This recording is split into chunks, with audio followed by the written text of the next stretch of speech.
بالله من الشیطان الرجیم. بسم الله الرحمن الرحیم. آیت 210 سوره بقره هست.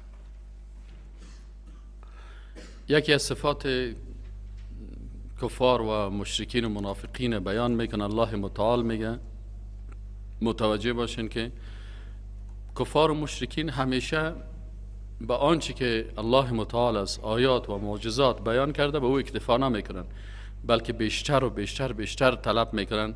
هل ینظرون، اعوذ بالله من الشیطان الرجیم، بسم الله الرحمن الرحیم، آیت 210. هل آیا بعد از دانستن تمامی دلایل ینظرون منتظر هستند امی مردمای بیدین و گمراه ان یأتیهم الله، این کی بیاید الله متعال به نزد از اینا فی ظلل در پرده های من الغمام از ابرها و الملائکه و یا هم ملائکه پیششان بیاید و قضی الامر، در حالی که الله متعال میگه امور فیصله شده و الی الله و بسوی الله متعال ترجع الامور، تمامی امور به او برمیگرده. یعنی کل کارها که است، کل تصمیم‌ها که است الله متعال میگیره. بر شما دلایل زیاد داده است، ولی مشکلی است که مردمای بیدین اکتفا نمیکنن، هنوز هم مطالبه کردن میرن. سل بنی اسرائیل، الله متعال میگه شما سوال بکنین از بنی اسرائیل. یعنی سوال منظورش اینه، سوال نیست که شما برین از اونها پرسان بکنین، میگه برین شما سعی کنین پیش بنی اسرائیل کم آتیناهم، سل سوال بکن. اینجا سوال توبیخی هست. مثل که ما شما گفتیم یک نفر در مسجد خنده میکنه، شما توبیخاً برش میگین که در مسجد خنده میکنی؟ حالا سوالش نمیکنی و خونه خنده میکنه، لکن میخوای توبیخش بکنی که تو بسیار انسان خراب هستی که در مسجد چی میکنی؟ خنده میکنی. حالا میگه شما ببینید امی سوالاتی که اینا میکنن و امی تقاضاهایی که اینا دارن، کافرها در هر عصر امی قسم عادتشان است. سل بنی اسرائیل، پس بپرس از بنی اسرائیل کم آتیناهم، که چقدر برشان ما دادیم، من آیت بینه، از آیات. یعنی برای موسی علیه السلام چقدر معجزات الله برشان داده بود. لکن وقتی که انسان بیدین باشه، که اگر حتی بر رسول الله هم که گفتن که شق القمر بگو که مهتاب هم 2 حصه به معجزه رسول الله هم که شق القمر شد، نه بازم قبول نکردن. میگه شما سائل کنین که بنی اسرائیل چقدر ما برشان دادیم، من آیت بینه، از معجزات آشکار. و من یبدل، و هر کسی که تبدیل کند نعمت الله، نعمت الله را، من بعد ما جاءته، بعد از اینکه برش داده شد، فان الله، پس یقینا که الله متعال شدید العقاب، بسیار سخت چی هستن؟ عقوبت کننده هست. موضوع دیگه که حالا سرش بحث میشه، الله متعال برای ما و شما میگه که زینت زندگی دنیا برای کافرها زندگی دنیا را بسیار چی دارن؟ بسیاری برشان زینت داده شده. اینقدر یگان تا شناسایی کنی که همین تعمیر خود سهل میکنه، هم چوکی را میماند اگه صورت تعمیر از دور سهل میکنه، خوشش میاد که من 10,000 سال عمر دارم دیگه. کافرها را ببینید که باز دیگه صفت کافرها چی هست؟ مردمای بیدین که همیشه عادت مردمای بیدین تمسخر است. سر انسان‌های مسلمان چی میکنن؟ مسخرگی میکنن. خب و نمیفهمن که رزق و روزی همه چیز کسی تنها به مسائل اقتصادی تعلق نداره. بسیاری کسا بسیار پروژه اقتصادی جور میکنن، کلش ناکام میشه. لکن اگر رحمت الله بیاید و شما پروژه اقتصادی تان به اساس قرآن و سنت بگذارین، الله متعال باز شما را رزق میده. زین للذین، زین زینت داده شده است، للذین برای کسانی که کفر و کافر شدند، الحیات الدنیا، زندگی دنیا. یعنی برای کسایی که کافر هستن، اینا دیگه امی زندگی دنیا برای اینا بسیار لذت داده شده، زینت داده شده است. زین زینت داده شده است، للذین برای کسانی که کفر و کافر شدن، الحیات الدنیا، زندگی دنیا. دیگه صفت کافرها چی هست؟ مردمای بیدین و گمراه چی هست؟ شما خود از این صفات نگاه بکنین که در این صفات و در این عادات شما مبتلا نشین. الله متعال میگه و یسخرون، و اینا مسخرگی میکنن، تمسخر میکنن، فکایی میگوین. من الذین، بالای کسانی که آمنو ایمان آوردن، والذین، و کسانی که اتقوا تقوا دارن، مؤمن حقیقی هستن، فوقهم، باز رتبه از اینا بسیار بلند میباشن. چه وقت؟ یوم القیامت، در روز قیامت. این دنیا خو دار امتحان است. شما بعضی اوقات یک فیلم مسائل میکنین، یک نفر در یک فیلم در نقش یک جولی هست و یک نفر دیگه در فیلم در نقش یک پادشاه هست، اما در ختم از این فیلم که شما سعی کنین امو مدال قهرمانی را امو جولی میگیره، نقش از او بسیار برتر است. او پاچه فقط من یک سمبل است. پس در زندگی دنیا هم که هست، انسان‌های با تقوا که هستن، اگرچه مثلا ضعیف معلوم میشن، سر از اونها مسخرگی میکنن، اونها را مثلا توهین و تحقیر میکنن، لکن الله متعال میگه که والذین و کسانی که اتقوا تقوا دارن فوقهم، بلند رتبه هستن، بلند مرتبه هستن، رتبه های جنرالی حقیقی در روز قیامت، یوم القیامت بر از اینا داده میشه. والله الله متعال یرزق و روزی میدهد، رزق میده من یشاء، و هر کسی را که بخواد به غیر حساب. رزق الله محاسبه نمیشه.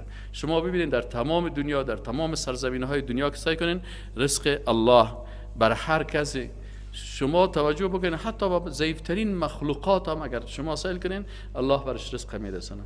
همین سابقه بود حتی سائل میکرد بعضی مردمان یک وقت بودن، یک وقت این یک سنگکد در خانه ما در بغل کو بود، اونجا یک سنگکش مرا صدا کرد گفت سنگ مشکستاندم.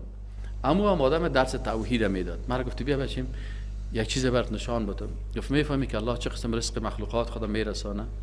گفت سعی کو در بین سنگ من توته کردم، در بین از یک کرمک است.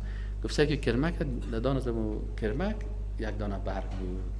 گفت سعی کو در بین از سنگ که از چهار طرف یکی تو هیچ راه نداره، لکن الله متعال در بین زمین می کرمک خلق کرده و در داخل دهان از همی برگ است. پس شما سعی کنید وقت حتی همی کارگرها هم دعوتگر به طرف توحید بدن. مردم های نیک خوب سبحان الله. کان الناس، الله متعال میگه کان الناس امتا واحدا میگه مردم یک امت بودن. یعنی وقتی که آدم علیه السلام اومد اول اساس زمین به توحید گذاشته شده. پیروای آدم علیه السلام کسایی که مثلا پیروای نوح علیه السلام بودن، اینا که بودن چی بودن؟ کلشان امت واحد، یعنی مردم های چی بودن؟ پیروای آدم علیه السلام امت واحده بودن. لکن پسان باز شرک و کفر و بیدینی آمد و مردم تیت و پراگنده ساخت. اگر این مردم موحد و یکتا پرست بودن، کان الناس بودن مردم امتا واحده، امت یگانه. فبعث الله، ولی بعد از یا چی شدن؟ به طبقه ها و به اختلاف و گروه ها و گپا تقسیم شدن. فبعث الله، باز الله فرستاد النبیین پیغمبران را، مبشرین که پیغمبران دو وظیفه داشتن، بشارت و بشیر بودن و نذیر بودن. مبشرین بشارت دهنده ها به طرف جنت، و منذرین و ترساننده ها مردم از عذاب های الهی. و انزل، و الله متعال به امرای از پیغمبران نازل کرد، معهم به امرایشان، الکتاب، کتاب را، یعنی کتاب های آسمانی را هم بر از اینا روان کرد. بالحق، با حق، حق یعنی با توحید، با شریعت توحیدی. لیحکم، تا که حکم بکنن چی؟ امی پیغمبرها بین الناس. پس حاکمیت سیاسی، حاکمیت اقتصادی، حاکمیت اجتماعی، این کلش به دست کی بود؟ به دست پیغمبرها بود که اونا شریعت الله را در زمین الله تطبیق میکردن. این چه سعی کنن؟ حکومت، تا حکومت بکنن بین الناس، در بین مردم، فیما در آن چیزی که اختلاف کردن. حکومت چی میکنه؟ قضاوت میکنه. حکومت وظیفه چی است؟ که شریعت بیان میکنه. حکومت چی است؟ که برای مردم امرای حق بیان میکنه. پس پیغمبرها می آمدن امی حکومت اونا میکردن. قاضی مثلا رسول الله صلی الله علیه و سلم در رأس قضات رسول الله صلی الله علیه و سلم بود، و سیاستمدار بزرگ رسول الله صلی الله علیه و سلم بود، و دولت اسلامی را مؤسسش کی بود؟ رسول الله صلی الله علیه و سلم بود. بزرگترین اقتصاددان کی بود؟ رسول الله صلی الله علیه و سلم بود. اولین قانون اساسی را که ساخته کی است؟ شخص رسول الله صلی الله علیه و سلم که در مدینه منوره قانون اساسی ساختن. پس این وظیفه پیغمبرا بود. و مختلف حال کسایی که باز دین نمیفهمه، بازیا میگه دین با سیاست چی باشه؟ جدا باشه. الله میگه که پیغمبران رو ما روان کردیم تا که حکومت بسازن، نظام بسازن. مردم های بیدین در مقابل فرعون قرار گرفتن. فرعون یک حاکم ظالم بود. موسی علیه السلام در مقابل حاکم قرار گرفت و با عوض از او وقتی که او از بین رفت، نظام اسلامی خوب قوی ساخت در بین مردم. و مختلف و آنچه را که و مختلف فیه، و اختلاف نمیکنن در اینمی حاکمیت و حکومت اسلامی، الا الذين، مگر کسانی که اوتوه برشان داده شده بود کتاب ها. این اهل کتاب آمدن به خاطر منفعت دنیای خود به امرای طاغوت ها یک جای شدن و حاکمیت الهی را فراموش کردن. من بعد ما جاءتهم البینات، وقت بعد از اینکه آمد برشان دلایل واضح و روشن. چرا این کار کردن؟ چرا این بدبختی را کردن؟ بغیان، به خاطر سرکشی بینهم، در میانشان، به خاطر بغاوت سرکشی کار کردن. فهد الله، پس هدایت کرد الله متعال الذین، کسانی را که آمن و ایمان آوردن، لما اختلفوا فیه، در آنچه که اختلاف کرده بودن. من الحق، از حق. یعنی الله متعال در بین این اختلافات بنده های مؤمن حقیقی خدا حق برشان میرسانه. کتاب الله هست، کسی که کتاب الله را بخونه حق میفهمه. کسی که به عوض کتاب الله میخونه راه های دیگر میگیره که خود مختلف میسازه، قوم پرست و زبان پرست و کمونیست و سوسیالیست و دموکرات و فلان فلان خود جور میکنه، او کاری از اونها هست. اما کسایی که مؤمن حقیقی هستن الله متعال اونا رو چی میکنه؟ برشان حق بیان میکنه و اونا را به حق میرسانه به اذنه و اراده خود. والله و الله متعال یهدی هدایت میکنه من یشاء، و هر کسی را که بخواه الی صراط مستقیم، به راه مستقیم. یعنی هر کسی که قلب پاک داشته باشه الله متعال او را هدایت میکنه به راه راست. وقتی که یک نفر قلب کثیف داشته باشه الله متعال عالم الغیب است، باز بر از او هدایت نمیده. ام حسبتم، آیا شما آل یک چیز دیگر برای مسلمان ها میگن. بعضی اوقات است که دعوتگرای اسلام، مجاهدین اسلام، مبارزین اسلام، کسایی که در راه اسلام کار میکنن، جوانای مسلمان، بعضی اوقات وقتی که سرشان یگان سختی میایه زود متزلزل میشن، زود مثلا منحرف میشن، زود ورخطا میشن.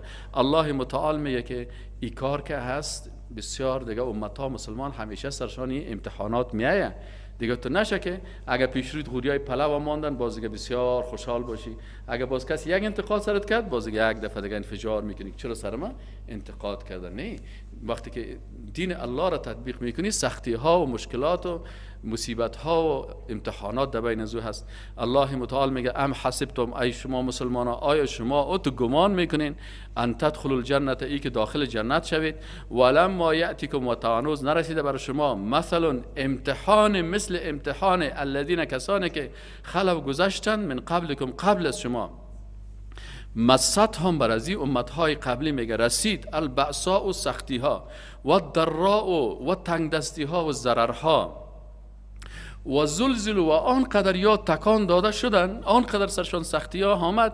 مثل که مسلمان ها در وقتی که احزاب آمدن از 4 طرف مدینه منوره را محاصره کردن، نان هم سرشان بند کردن، راه هم سرشان بند کردن و کل قبایل و کلگی جمع شدن، کل ناتوی او وقت سرشان آمد سرشان حمله کرد. متوجه هستین؟ این میگه و زلزل، و آنقدر یا تکان داده شدن حتی تا زمانی که یقول الرسول، میگفت امو پیغمبرشان در امتهای قبلی، والذین آمنوا معه، کسانی که ایمان آورده بودن به همراهش، میگفتن متى نصر الله، چه وقت کمک الله میاد، ما تکت تک شدیم از گشنگی و از سختی و از فلانی و ترا. الا، الله متعال میگه الا آگاه باشید، ان یقینا که نصر الله، کمک الله که است، قریب و نزدیک است. اگر سر شما یک سختی میه، مشکلات میه، لکن نصرت الله هم بسیار نزدیک است. این باز براتان میرسه، ور خطا نشین.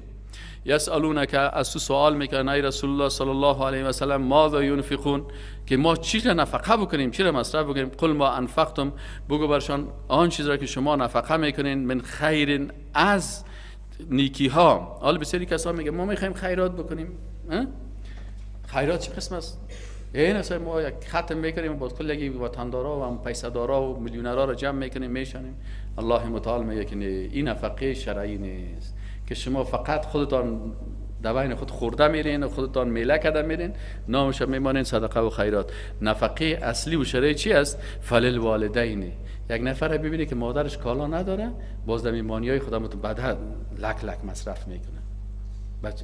چیز پدر بیچارهش پیسه دوا را نداره، پدرش میگه بچه من مر یک عملیات کو، برو پدر رو طرف بشی. باز که ببینی صاحب من خیرات کردم میمانی است، پدرش که باز مرد، باز در روز دوی پدرش باز 500 نفر نان میده. او از بی عملیاتی مرده، از بی دوایی مرده مادرش. این حال میگه شما اگر مسلمان واقعی هستین، در زندگی مادر پدرتان خدمت برشان بکنین. در زندگی برش یک دوا نمیاری 100 روپیه، باز که مرد باز روز 2 روز 3 و شب و جمعگی و چله وارخ بر مادر پدر نمیکنی، به خاطر نفس خود میکنی که مردم نشان بدی که من قدر غیرتی هستم. الله متعال میگه میفهمه. اینال الله متعال بر مسلمان ها نشان داد که اگر شما واقعا مسلمان هستین، نفقه میکنین، مصرف میکنین، صدقه میکنین، خیرات میکنین، اول باید این کار را برای کی بکنین؟ للوالدین، برای والدینتان بکنین، در خدمت مادر و پدرتان باشین، والاقربین، اقاربتان که بیچاره مسکین و فقیر هستن و اونا توجه داشته باشین، والیتاما، چقدر یتیما هستن که بیچاره لباس ندارن، غذا ندارن، مسکن ندارن. این خیرات های ساختگی و دروغی و ختمایی که دو طلا میکنین که در شریعت است. یتیمای بیچاره یک کتاب و کتابچه ندارن که در مکتب را درس بخوانن. تو میگی من مسلمان هستم، باز یک کافر میای بر از دارالایتام جور میکنه، ها باز رو میگه وانه فلانی یتیما یهودی شدن، نصرانی شدن، کافر شدن، خاص تو شد. این حال فلل والدین، پس بر والدینتان، والاقربین بر اقاربتان، والیتام بر یتیما کمک بکنین، والمساکین بر مسکینا بدین. امیال بسیاری مدرسه هست بیچاره در زمستان آرد ندارن، روغن ندارن، برنج ندارن. حتی یک مدرسه ما رفتیم گفتم طفلکای که اینجا درس میخوانن گفت یا چیز ندارن، بستر ندارن در زمستان که خواب بکنن. اینا اما یک کس دیگه سعی کنی که میخیزه میگه 1 لک روپیه من روز 3 کردم. دروغ. اتم خیرات کردم. دروغ. کی در خیرات شما سعی کنی که موترای لوکس است، نمو خیرات سعی کنی که 500 دانه موتر لوکس است. و یتیم بیچاره از گشنگی و از فقیر است. فقیر الله متعال در قرآن میگه که اینه، اگر تو مسلمان واقعی هستی اینی دین حق است. و ابن السبیل و بسیاری از مسافرها، مثلا یک نفر مسافر است، بسیاری معسلین از شاگردا است مسافر هستن، بیچاره جای شو خواب خود ندارن، پیسه کتاب ندارن. بسیار که دیندار هستی برو پرسان که از همه ببین، بسیاریش کرای موتر خود نداره، مسافرها هستن، فقیر هستن. و ما تفعلوا من خیر، آنچه را که شما فعل میکنین انجام میتین، من خیر از نیکی ها، فان الله، پس یقینا که الله به علیم، از قلبایتان با خبر است که تو امی صدقات تا خیرات تا به خاطر چی میکنی؟ به خاطر خودسازی میکنی، همچشمی میکنی، به خاطر عبدالزادیت میکنی، یا به خاطر رضایت الله میکنی؟ اگر رضایت الله را میکنی خب این آیات قرآن کلش بیان شده که این رضایت الله دینی هست. حال موضوع دیگه میگه که بسیاری کسا وقتی که امر میشن بر جهاد و این مسائل باز بعدشان میگه ای کس و کتب علیکم القتال، الله متعال میگه کتب فرض کرده شده علیکم بالای شما القتال و جهاد قتالی، یعنی جهاد مسلحانه. حالا بعضی کسا هست که نه او جهاد سلام میگه ختم شده، حالا فقط که قلم ما جهاد میکنیم، نوک قلم شام قای کرده خب او شام یاد نداره. این حالا میگه کتب علیکم فرض شده بالای شما، الله متعال میگه این فرض تا روز قیامت است. الله متعال میگه جهاد تا روز قیامت است، کس قبول کنه یا نکنه این است تا روز قیامت. دیگه تو خدا بیدین میسازی و مرتد میسازی و کار تو است، اما الله متعال میگه کتب فرض کرده شده علیکم بالای شما ای مسلمان ها همین چی القتال و جهاد مسلحانه، جهاد قتالی، جهادی که با سلاح است، قتال است، قلم نیست. و هو کره لکم، شما امی جهاد قتالی را چی است؟ خوشتان نمیاد، این برای شما چی است؟ ناخوشایند است. چرا؟ که قلم کنشته میکنی باز در مقالط خو پیسام میگیری، نه کباب میخوری. در قتال خو کشتن است، بندی شدن است، بمبارد شدن است، سختی ها است. الله متعال میگه و هو کره لکم، در حالی که بر شما خوشایند است. و عصا، و شاید که ان تکرهو، شما بد ببینین شیئا چیز را، و هو خیر لکم، در حالی که او به خیر شما هست. شما عاقبت کارتان را نمیفهمین، چیز شما فقط ظاهر میبینین، چشمایتان همین پیشرویتان سهل میکنین، در حالی که الله متعال میگه شما خیرتان را نمیفهمین که در این جهاد که است عزت بر شما داده میشه، عزت بر دین الله میباشه، آخرت شما خوب میشه. و عسا، و شاید که شما ان تکرهو بد ببینین شیئا چیز را، و هو خیر لکم، در حالی که او به خیر شما است، به منفعت شما است در دنیا و آخرت. و عسا، و شاید که ان تحبوا شیئا، شما یک چیز خوشتان بیاد که خو باشین، آرام باشین، قلار پشت بخاری خو کرده باشین، اما راحت باشین. و هو شر لکم، در حالی که بر شما به ضرر شما هست. کافر باز میازم زیر بخاری گرفته میبری تو زدن میته که دلت از زندگی سیاه میکنه. اینه و هو شر لکم، و چی است؟ والله یعلم، والله متعال یعلم، میدانه، و انتم لا تعلمون، در حالی که شما نمیدانید. پس چی خیر است چی شر است؟ معیار از این کی تعیین میکنه؟ الله تعیین میکنه. شما باید تسلیم حکم الله باشید. بعضی کسا میگن نه از قرآن که عقل ما عقل خدا در کار میبردم. عقلت باید تسلیم نص باشه. مسلمان واقعی است. وقتی که الله گفت اینی خیر است، خیر در حکم الله است. الله متعال میگه والله یعلم و انتم لا تعلمون، الله میفهمه، شما خب به ظاهر حکم میکنین. حالا کسایی که مثلا 20 سال پیش به ضد روسا جهاد هم کردن مردن، کسایی که کمونیستا آمدن اینجا جگلن و دگرمن و دگروال کمونیستا بودن و مرد. لکن کدامش برش خیر است کدامش شر است؟ نام از او در جمله بیدینا و وطن فروشا ثبت شد. از این کسایی که آمدن که روسا کمر روسا گرفتن، سلامی برای لنین میزدن، و او کسایی دیگه که مثلا در راه الله جهاد کردن، و وقت مردم اشرار میگفتن یا اشرار هستن یا اپوزیسیون است یا چطور هستن، اون الله متعال بر ذات المقام بسیار این کافرها برشون احترام میکنه، میگه نه والله روسا میگفتن نه اونو خوب مردم بودن، اما کتما در جهاد شهید شدن. این کسایی که آمدن برای ما سلامی زدن یا بی ارزش هستن. الله متعال میگه والله یعلم و انتم لا تعلمون. آل موضوع دیگه هست که در مورد ماهای حرام پرسان میکنن. یسالونک، سوال میکنن از تو ای رسول الله صلی الله علیه و سلم، عن الشهر الحرام، در مورد ماهای حرام، قتال فیه که در حکم جنگیدن داری. قل بگو برشان قتال فیه، جنگیدن داری، کبیر بسیار گناه بزرگ است، و صد عن سبیل الله و کفر به. اما کاری که شما میکنین، صد چی را میگه؟ بس صد یعنی مانع شدن از دین الله.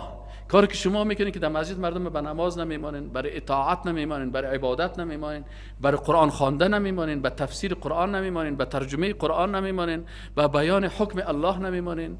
شما که مانع از این کارا میشین، از سبیل الله و کفر به، و به کافر میشین. و المسجد الحرام و به حرمتی، حتی به بیت الله شریف میکنین و اخراج اهله و اهل بیت الله شریف از او خارج میکنین.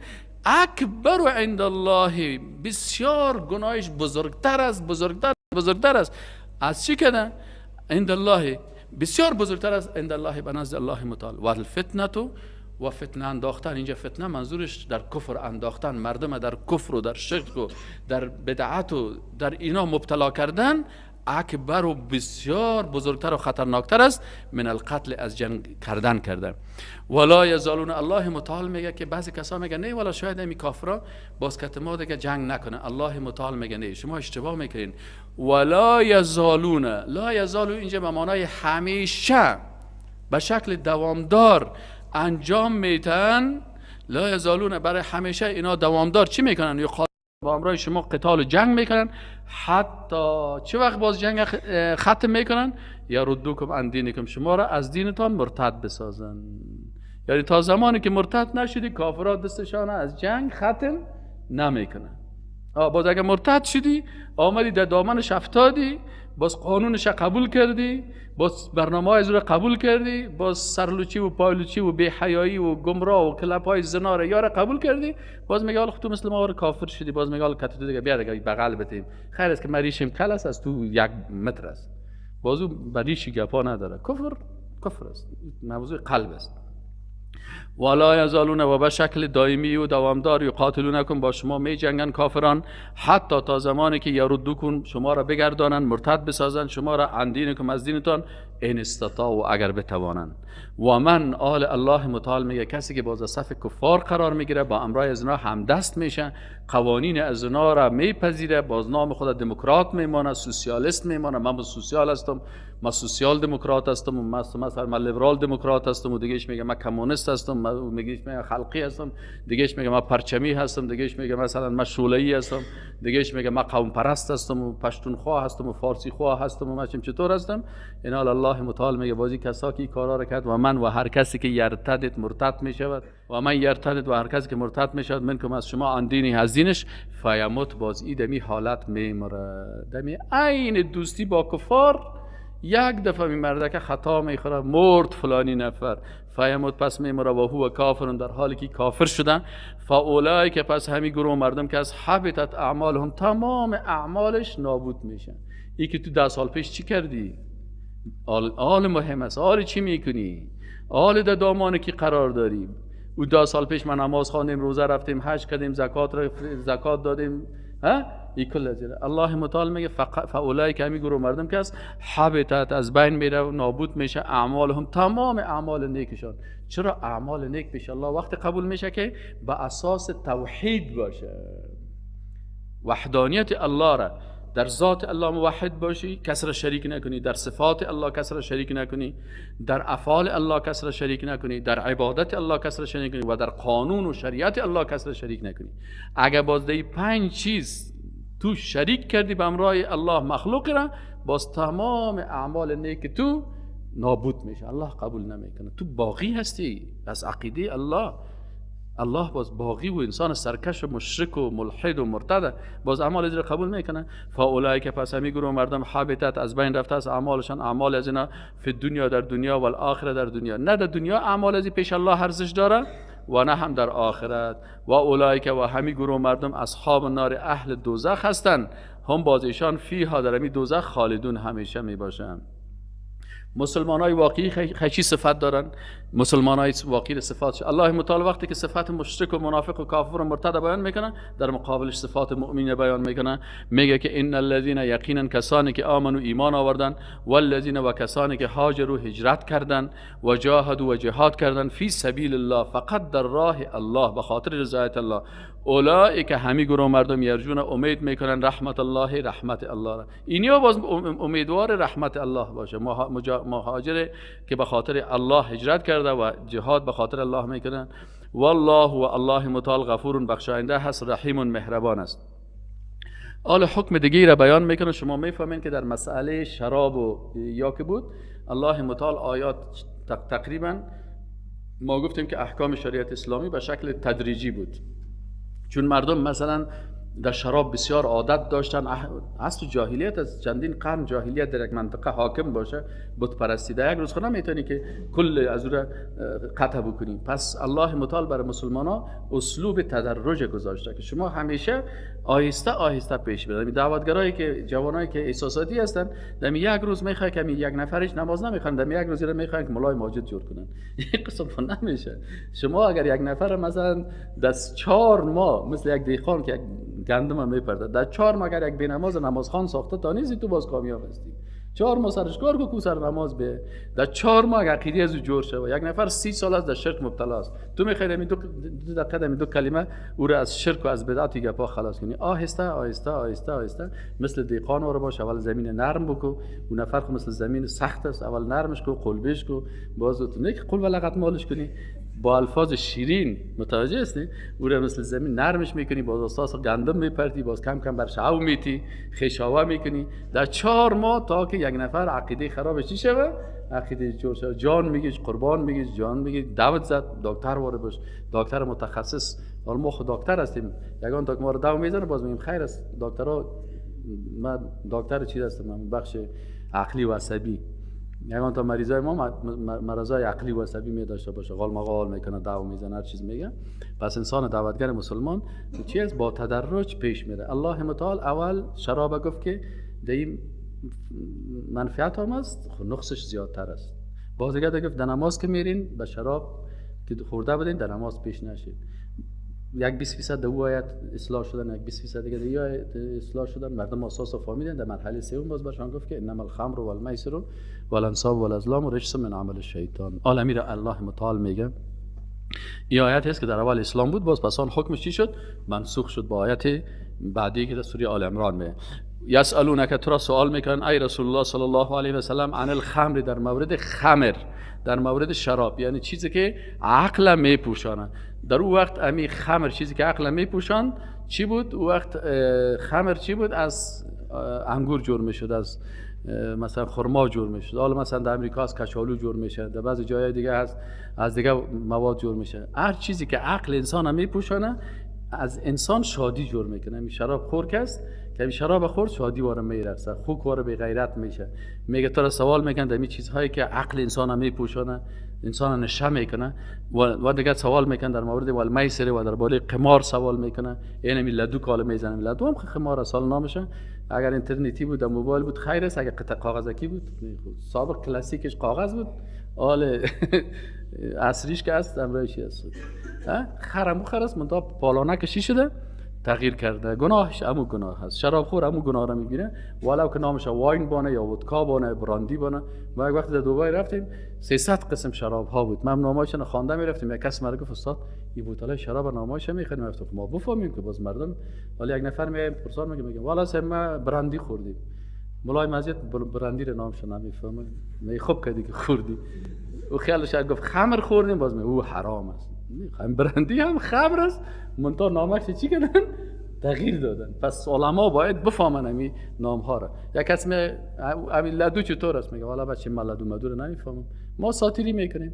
اما لدو کس اونمو کمسایی سابقه را تغییر دادن، حالا آوردن چی کردن به شکل اصلی. دیگه که ببینید خوب مردم ها حتی دلب سرک است. سابقه کس کمسایی میداد، میگفتن اینو چک است، کس برش دختر نمیداد، کتش گپ نمیزد، میفی قمار باز است، چک از بی تربیت، از بد اخلاق است. عالمی لدو بازار اونو باز مردم دختر هم میده، باز برش میگه خیر است. لدو نامش هم لدو، خو میفهم لدو بسیار بد کلمه است.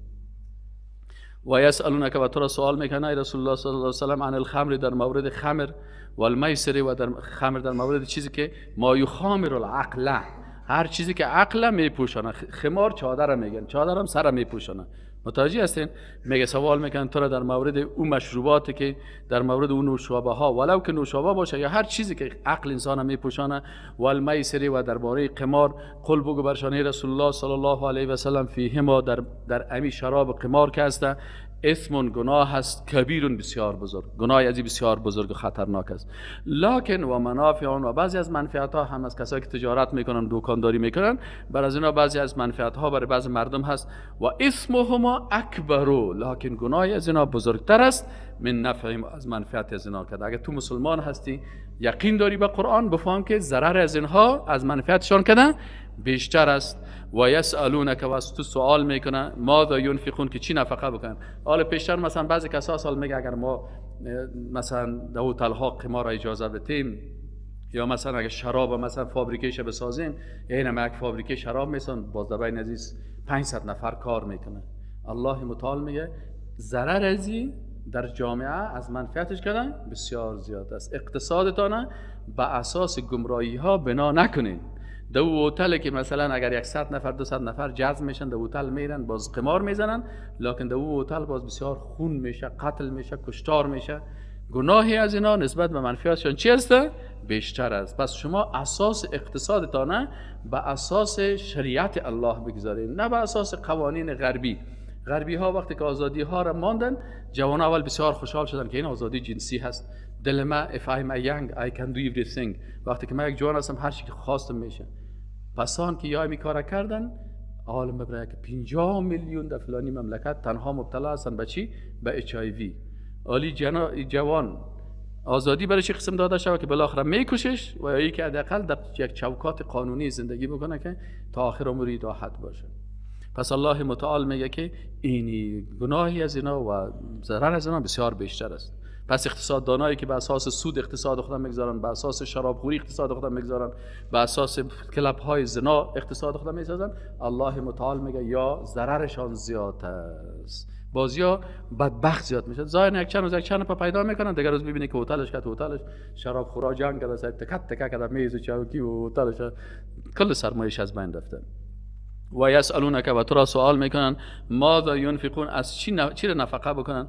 قل العفو، بگو برتان آنچه که اضافه تر از ضرورت شما هست. چیزی که شما مثلا ضرورت دارین بیشتر از ضرورت، شما باید چی کنین؟ زیاد پیسه جمع نکنین، بلکه در راه الله مصرف بکنین. کذالک این چنین یبین الله، بیان میکند الله متعال لکم برای شما آیات و احکام خود را لعلکم تتفکرون، شاید که شما انسان‌های متفکر شوین. یعنی انسان مسلمان باید انسان با فکر و با اندیشه باشه و اساس فکر و اندیشه خود از قرآن عظیم الشان و احادیث رسول الله صلی الله علیه و سلم بگیره. حالا مردم فکر میکنه که اگر کتابای لینین خواندی و مارکس خواندی و مردمای بیدین خواندی تو خوب اندیشمند هستی و دانشمند هستی و صاحب فکر هستی. الله متعال میگه نه، شما باید تفکر بکنین، مفکر باشین، لکن فکرتان اساسش مطابق قرآن و سنت باشه.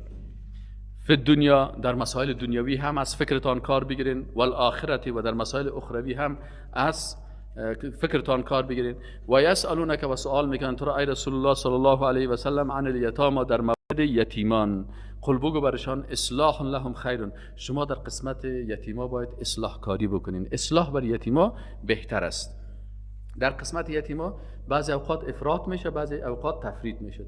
افراطی است که یک نفر مثلا مال یتیم که دگیرش آمد خورده میره، زمین یتیم میخوره، مال یتیم میخوره، هیچ حیا نمیکنه.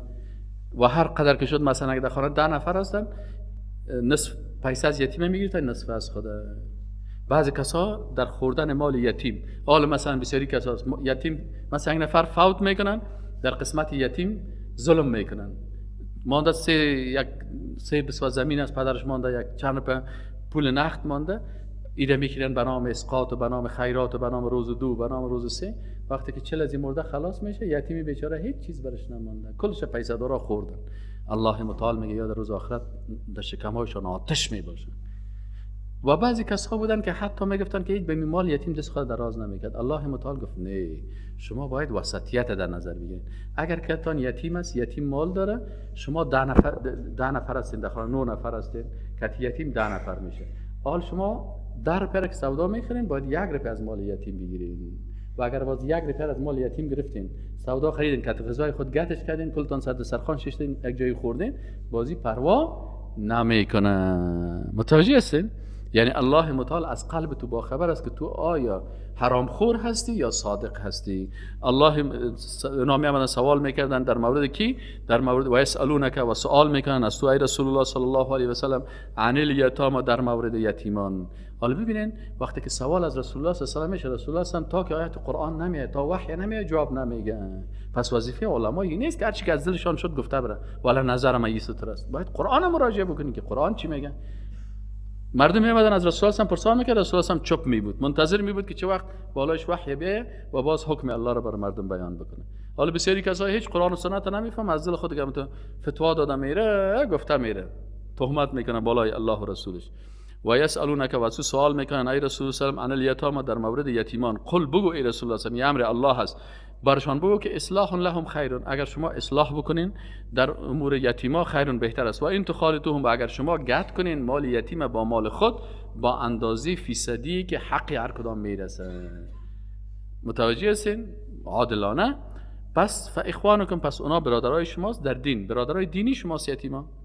حالا برادرها که چند قسم ما با شما خواهر بیادر داریم؟ نه، ما با شما 5 قسم خواهر داریم.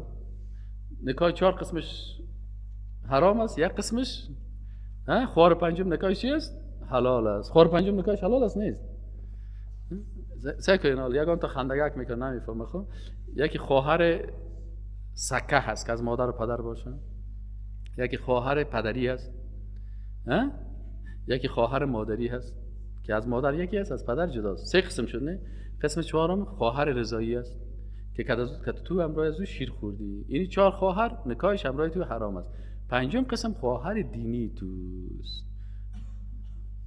خانم من خواهر دینی من هست، چرا انما المؤمنون اخواتون. اینجا میره میگه اگر شما باز مال یتیما رو کت مالای خود یک جای کنین، اگرچه بیادر سکه تان نیست، این برادر دینی شماست. فاخوانکم فی الدین، این برادر دینی شماست. والله و الله متعال یعلم المفسد، میشناسه مفسد ها را، من المصلح، نسبت به مصلح. الله متعال میفهم از قلبت که تو در حق یتیم فساد میکنی، میخوای که از مال یتیم در جیب خود بزنی، و ای که نه تو عدالت مراعات میکنی. الله مصلح و مفسد میشناسه. والله یعلم المفسد ولو شاء الله، و اگر الله متعال بخواه لعنتکم، شما را در سختی ها میپرته، یعنی بسیار محکم میگیره که برای یتیم دیگه علایده پخته کو، نانش علایده باشه، دسترخوانش علایده باشه. نه اینه، لکن الله متعال نخواستیده، گفت نه، نانش کت نانت بان، مثل یگان تا میگه که نان تا سر نانم بان، با دل از پایانش میخوری، از بالایش میخوری. یعنی همو عدالت باید در نظر داشته باشید. ولو شاء الله، و اگر الله میخواست لعنتکم، شما در معانات چی رو میگه؟ سختی ها رو میگه، شما را در سختی ها انداخت، لکن الله نخواست که شما در سختی ها زندگی بکنید. ان الله یقینا که الله متعال عزیز فی ذاته، غالب و با قوت است در ذات خود، حکیم فی شریعته، بسیار با حکمت است در شریعتش. و آل حکم دیگه میگه بعضی مردم ها، شما جوانا احیانا خوشتان میگه که دخترای فیلم های ایندی برین ازدواج بکنین، خوشتان میگه دخترای فیلم و مشرک و بیدین و کافر اینی گپا.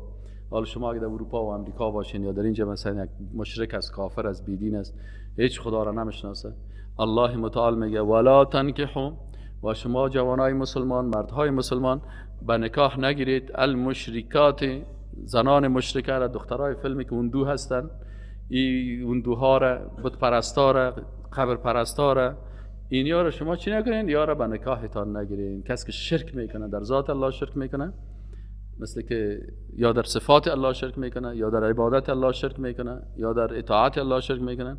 ولا تنکحوا، و به نکاح نگیرین زنای مشرکه را، حتی یؤمن، تا زمان اینا رو شما رو نکاح کردن نمیتونن تا که اینا ایمان بیارن، کلمه طیبه رو بخوان که لا اله الا الله محمد رسول الله.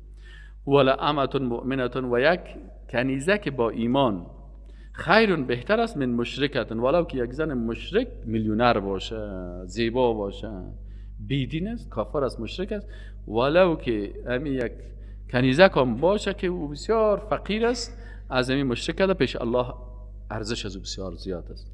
ولو اعجبت که اگر چی امی زنای مشرکه خوش شما به زیاد یا پیسه دار اصلا نه فیشن میکنن و آرایش میکنن و چطور میکنن باز تو بسیار در چی میپرته تو دیگه خوشت میه، اما خبر نداری که او کلش پلاستیکی ساختگی است. ولا تنکحوا و به نکاح ندهید. یکی نکحه هست یکی انکحه. تنکحوا شما نکاح نکنید، تنکحوا به نکاح ندهید. فهمیدی یعنی نکحه نکاح نمود لازمی، انکحه به نکاح داد. اینا مثلا میگم نکحه گلاب الدین، میگه نکاح کرد گلاب الدین مع بنت به همراه یک دختر. اما باز اگه میگه نه انکح الشیخ و بنته لگلاب الدین، و نکاح داد اونو شیخ دختر خدا به کی؟ به گلاب الدین. اینا الله متعال یکی از تنکحو میگه یکی تنکحو. تنکحو شما خودتان نکاح نکنید با مشرکان، ولا تنکحو و دیگه چی است؟ با مشرکات ازدواج نکنید شما مردای مسلمان. ولا تنکحو و به نکاح ندهید دخترانتان را المشرکین بر انسانهای بت پرست و قبر پرست و مشرک، حتی یؤمنون تا زمانی که اونا ایمان بیاورند. ولا عبد مؤمن و یک غلامی که مؤمن باشه با ایمان باشه، یعنی اگر یک جوانی که ولو که مثل یک غلام باره باشه مؤمن باشه فقیر باشه، ای خیرون بهتر است پیش الله من مشرک از یک مشرک. ولو اعجبکم اگر چی این مشرک باز اندامش و زیبایی اندامش و تکواندوی گپاش خوشت بیایه یا موترش خوشت بیایه، نه دوا بازی نخون. بعضی کساس همین دخترای خدا میرن و می جایی که مردم از خارج میان بی ایمان بی دین دمی هتل آواز ببینین که بی ایمان هستن، هیچ قصه ایمانش نیست دخترای خدا. الله میگه ولا تنکحوا به نکاح ندین اینا را، ولو که مال و ثروتشان و سرمایه‌شان و چوکیشان و گپایش خوشتان بیاید. اولایی که اینی مردمایی که مشرک و بیدین هستن یدعون شما را دعوت میکند الی النار به طرف آتش دوزخ. دخترت میبره ات دوتل برهنه استادش میکنه، ات سازندار میاره که باز این پدرش ببینی که همه مرغوار شیشته همینجا. خود تو خودت بدبخت گرفتی دختر تا برای تو بدبختا دادی. اگر برای یک جوان خوب و لکس و با ایمان بدادی دخترت حال خوب زیر یک شال پت بود و بسیار با حیا بود تو هم نمیشرمیدی. باز این پدر آرسه ببینی بازم تو شیشته والا سه من خود دختر دادم خب نمیفهمیدم بازی نه مرا بازی داد. نه طرف موترکش خوشت آمده بود، پیسه‌کش خوشت آمده بود، او وقت قصه دینش نبودیم. الله متعال میگه اولایی که این مردم یدعون شما را دعوت میکنه الی النار به طرف آتش دوزخ. والله و الله متعال یدعو شما را دعوت میکنن الی الجنه به طرف جنت. حالا شما خودتان عقلتان در کار پرتین که والمغفرت و به طرف بخشایش به اذنه به اجازهش و یبین و الله متعال که است ذات رحمان رحیم از بر بنده هایش بیان میکنه آیاته احکامش را للناس بر مردم لعلهم شاید که این مردم یتذکرون ای احکام به یاد خود داشته باشند، شاید که اینا تذکر بکنن به یاد بیارن ای احکام را. و یسالونک و سوال میکنن از تو ای رسول الله صلی الله علیه و سلم عن المحیض در مورد عادات ماهوار زنها. حیض چی را میگن؟ اما عادات ماهواری که خانم ها می داشته باشن. قل بگو برشان هو اذن امی خونه که در این وقت می باشه اذن یک خون پلیت است. چی است؟ پلیتی هست. فاعتزلوا پس شما اعتزال بکنین دوری بکنین النساء همسرانتان را فی المحیض، یعنی در وقتی که حالت عادت ماهوار باشه شما با اونا مقاربت جنسی نکنین. ولا تقربوهن و شما به امرای از اینا قریب نشین، مقاربت و نزدیکی جنسی نکنین حتی تا زمانی که یطهرن اینها پاک شوند، مدتش دیر شوند و پاک شوند. فاذا تطهرن پس از زمان که خوب پاک شدن و غسل گرفتن فآتوهن پس بیایید به ایشان نزدیک شوین من حیث از همون جهتی که امرکم الله تعالی، همین قسم که الله متعال شما را امر کرده، یعنی خلاف از او نکنین مخالفه از او نکنین.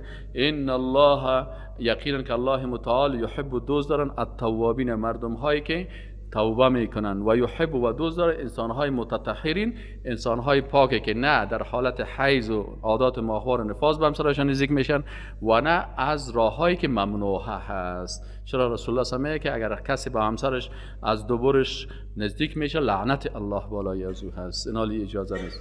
نساؤکم همسران شما حرثون مثل که شما از یک زمین کشزار دارین، او زمین اخو انسان هوشیار برازی میگیره که از او یک حاصل بگیره.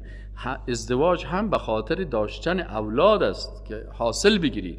پس شما با همسرایتان از حالت از راه شما امرایز را نزدیکی بکنین که او منتج یا نتیجه از او چی باشه؟ فرزند و اولاد باشه. از گندگی ها و مردارخوری ها مثل کافرها و اجتناب بکنین که اونا در هر گندگی مبتلا هستند. پس همسران شما به مثابه هست، یعنی تو نیست که شخصیت از اونا پامال شود، بلکه یک تمثیل میدهد که انسان هوشیار و فهمیده وقتی که یک زمین میگیره به خاطر گرفتن حاصل است. آدم لوده زمینه که گرفت ناقیامت خشک الهیش میده. مردمای کافر اگه ازدواج هم میکنن اشتک مشتک نداره. متوجه هستی؟ انسان مسلمان وقتی که ازدواج میکنن میخواد که یک حاصل داشته باشه، اولادای صالحه داشته باشه. پس همسران شما همین گونه مثل کشتزار شماست. لکن برای شما فعتو، پس شما نزدیک شوید با همسرایتان، با فعتو پس نزدیک شوید با حرثکم، با امی حرثتان یا کشتزارتان، ان ناشیتم، به شکلی که شما خواسته باشین، نشسته ایستاده به پهلو خفته، اما در به اسلوبی که مطابق شریعت الله باشد. و قدمو و تقدیم بکنید لانفسکم، بر نفسهایتان، یعنی بر نفسهایتان اعمال نیک تقدیم بکنین، کار را نکنین که سبب لعنت الله شوین. واتقوا الله، و بترسید از الله، و علموا و بدانید انکم، یقینا که شما ملاقوه با الله ملاقات میکنین. و بشر المؤمنین، الله متعال میگه برای مؤمنا بشارت بده که اینا در دنیا ازدواج حسن می داشته باشن، اولادای خوب می داشته باشن، زندگی پاک می داشته باشن، و در آخرت هم الله متعال بر از اونا همسرای بسیار خوبی را نصیب میکنن.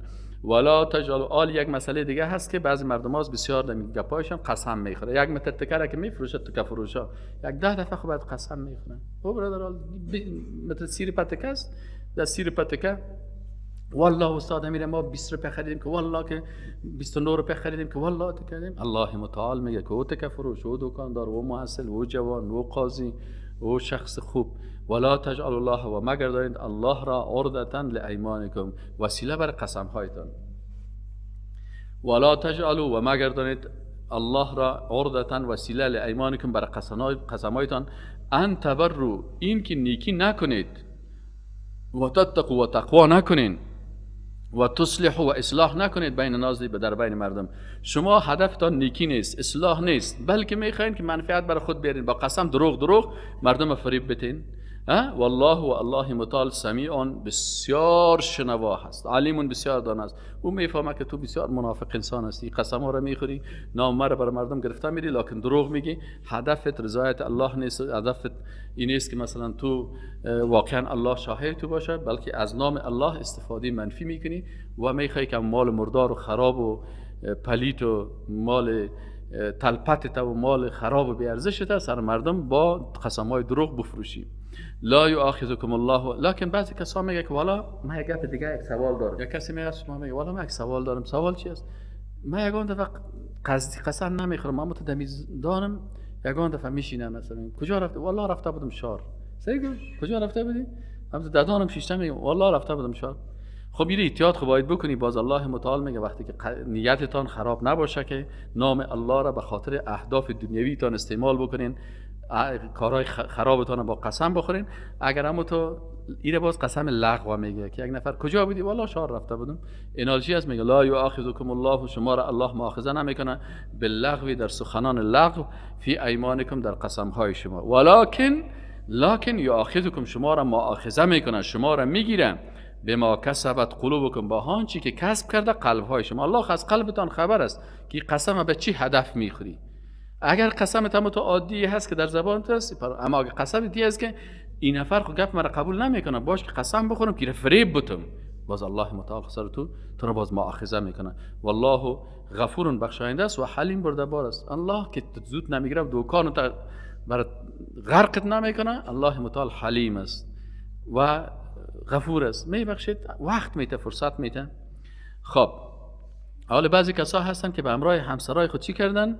ایلا کردن. ایلا چی معنی؟ قسم خوردن است. خانه بخواد مثلا قسم خورده، للذین، کسانی که یولون، قسم میخورن به عدم نزدیکی بر خانه بخواد، میگه دیگه من که تو هیچ نزدیک نمیشم، قسم میخورم، من نسائهم، به همراه همسرانشان. ایلا به معنای قسم خوردن به عدم نزدیک شدن جنسی هست.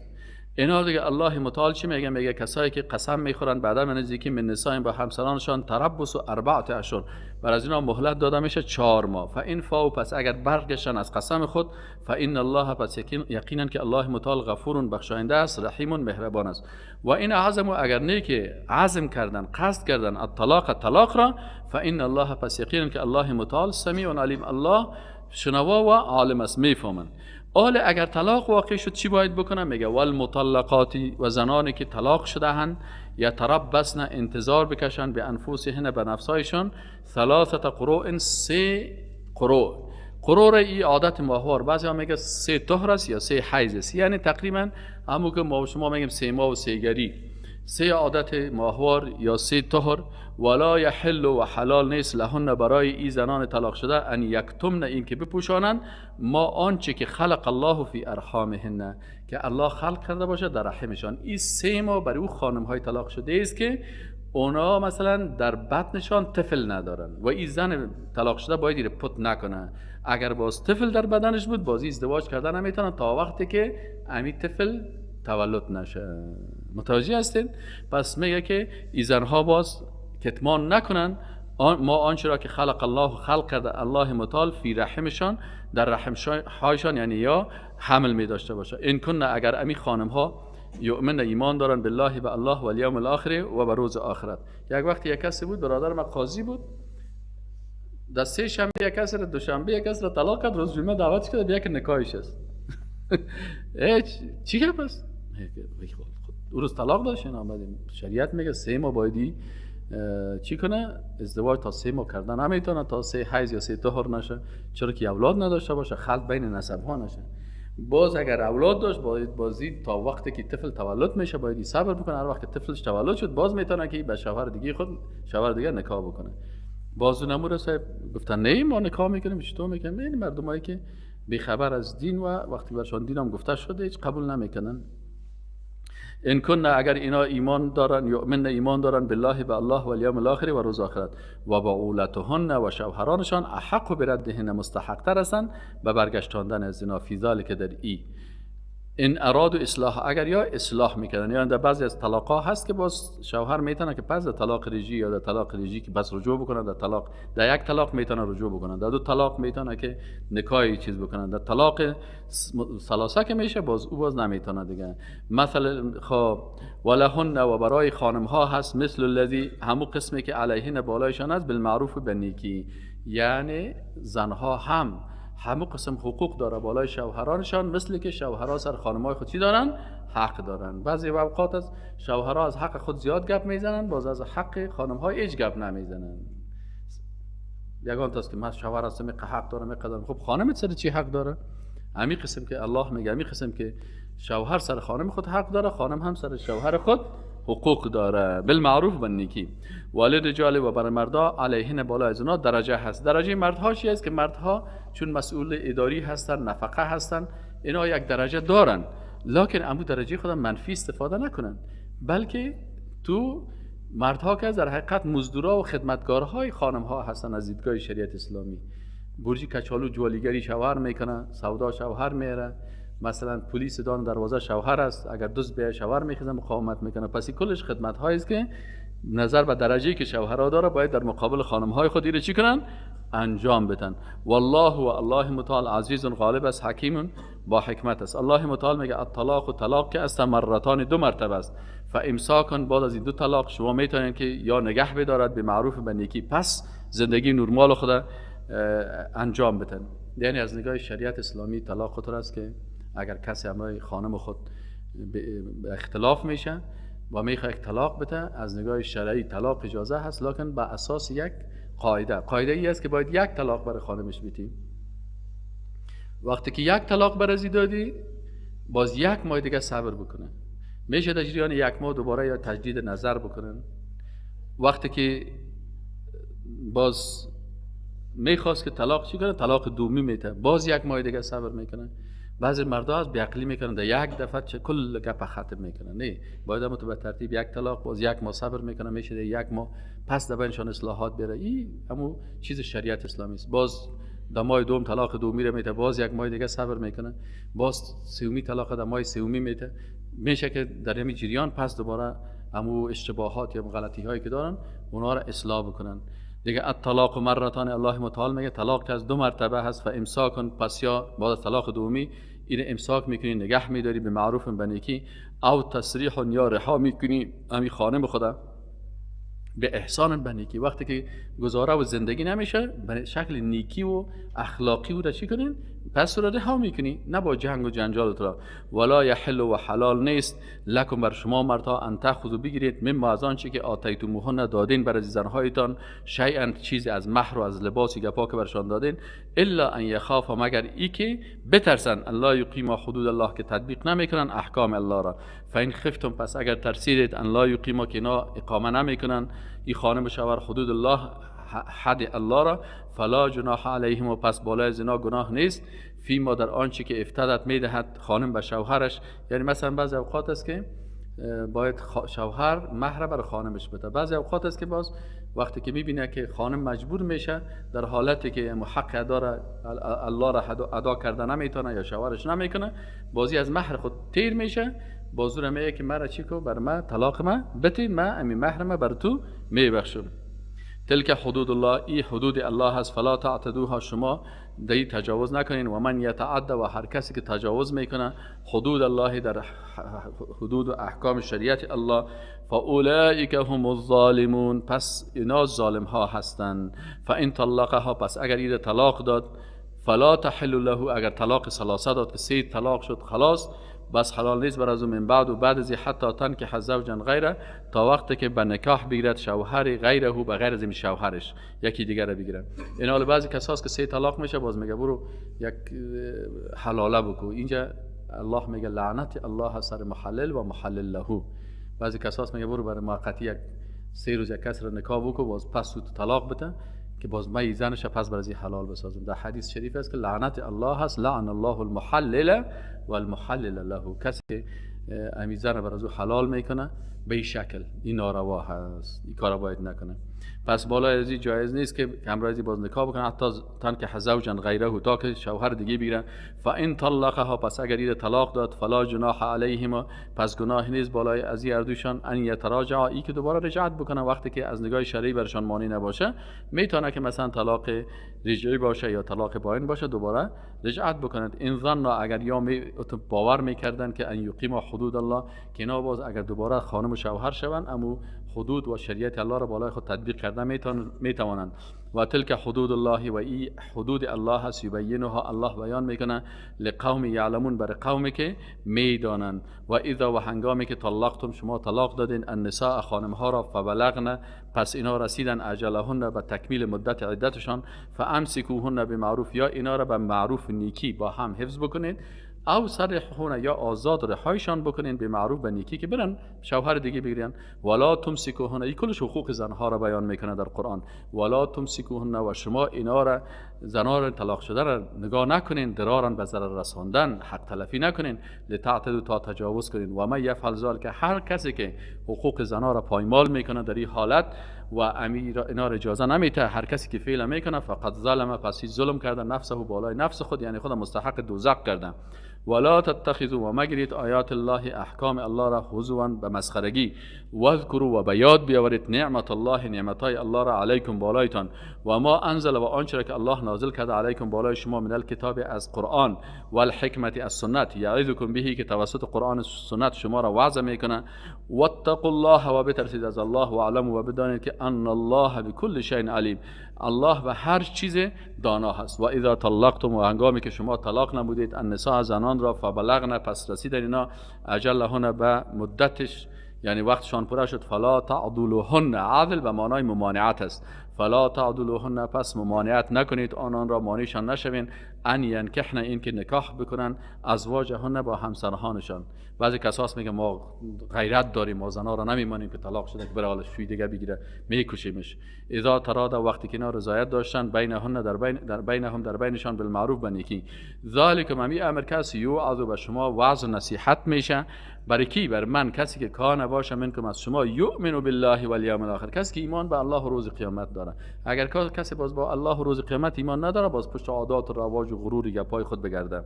ذالکم امی عمل کرد اسکا لکم بسیار تزکیه معنوی برای شما و اطهر و بر شما پاکی هست در زندگیتان. والله یعلم و الله متعال میداند و انتم لا تعلمون و شما نمیدانید. سبحانك اللهم و بحمدك اشهد ان لا اله الا الله و استغفرك و اتوب الیک.